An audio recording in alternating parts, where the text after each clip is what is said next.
लोकसभा चुनाव के मद्देनजर आज प्रधानमंत्री नरेंद्र मोदी जमुई के दौरे पर हैं और जमुई में आज लोक जनशक्ति पार्टी रामविलास के प्रत्याशी के लिए प्रचार प्रसार करेंगे। हमारे साथ चिराग पासवान है बात करने के लिए। प्रधानमंत्री पहली बार बिहार आ रहे हैं लोकसभा चुनाव के मद्देनजर और सबसे पहले आपके प्रत्याशी के लिए चुनाव प्रचार प्रसार कर रहे हैं, कैसे देखते हैं? नहीं, अच्छी बात है। खुशी की बात है, गर्व की बात है, ना सिर्फ मेरे लिए, ना सिर्फ मेरी पार्टी के कार्यकर्ताओं के लिए, बल्कि पूरे जमुई के लिए। ये गर्व की बात है कि देश के ही नहीं, दुनिया के सबसे लोकप्रिय नेता बिहार में अपने चुनाव प्रचार की शुरुआत मेरी कर्मभूमि जमुई से कर रहे हैं। तो यकीनन ये हम सब के लिए गर्व की बात है। पिछली बार भी प्रधानमंत्री जी अपने पहले ही दिन, उस वक्त पहली सभा नहीं थी, इस बार पहली सभा, उस दिन पहले दिन ही यहाँ पर आए थे। उस वक्त भी जमुई उनके लिए शुभ साबित हुआ था। 40 में से 39 सीटें हम लोग जीते थे।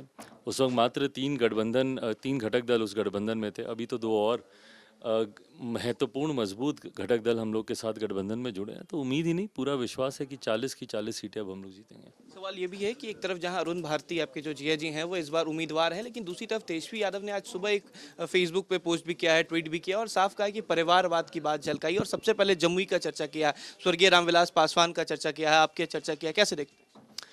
देखिए, इस तरीके के आरोप प्रत्यारोप लोग लगाएंगे जब विपक्ष के पास और कोई मुद्दा नहीं होता। पर मुझे लगता है परिवारवाद की बहुत खूबसूरत परिभाषा मेरे प्रधानमंत्री जी ने लोकसभा के आखिरी सत्र में अपने संबोधन के दौरान उन्होंने की थी। और मैं भी मानता हूँ किसी बड़े व्यक्ति या व्यक्तित्व का सुपुत्र सुपुत्री होना आपका सौभाग्य हो सकता है, आपकी काबिलियत नहीं। सौभाग्य से आपको मौका मिल सकता है, बट काबिलियत ही आपको विजय की राह पर आगे लेकर जाएगी। 2014 में मुझे भी एक नेपो किड के तौर पर ही लोग ताने देते थे, पर अगर 2014 से बड़ी जीत मेरी 2019 में हुई है, कहाँ एक तरफ 85,000 का मार्जिन, कहाँ 2.5 लाख से ज़्यादा का मार्जिन, तो ये जनता का विश्वास मेरे प्रति, मेरे कार्यों के प्रति बड़ा है। आपकी काबिलियत ही अंतोगत्वा आपको आगे लेकर जाती है, कोई सरनेम या कोई परिवार का ये नहीं। और यही बात प्रधानमंत्री जी ने उस दिन भी सदन के पटल पर अपनी बातों को रखते हुए कही थी। सवाल ये भी है कि मैनिफेस्टो की बात आ रही है, तमाम पार्टियां मैनिफेस्टो जारी कर रही हैं, इस बार आपका मैनिफेस्टो क्या होगा और सबसे बड़ी बात है कि जमुई को लेकर इस बार आप लोगों की क्या आगे की रणनीति होगी? जमुई को लेकर कई ऐसे कार्य हैं जो पिछले 5 सालों में विभिन्न कारणों की वजह से थोड़े से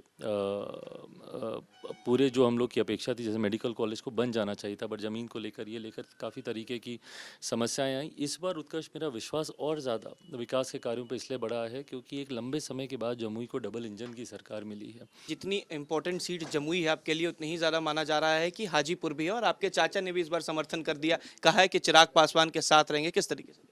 अच्छी बात है, चाचा जी अगर साथ में रहेंगे तो। वो अलग भी क्यों हुए, मुझे खैर ये भी कारण नहीं पता था। कोई कारण नहीं था कि इस्तीफ़ा दें और ये करें वो करें, जब गठबंधन में ही रहना था। बट अच्छी बात है, अब गठबंधन में वापस आए हैं। गठबंधन जितना मजबूत होता है राजनीति में, उतना लाभ मिलता है।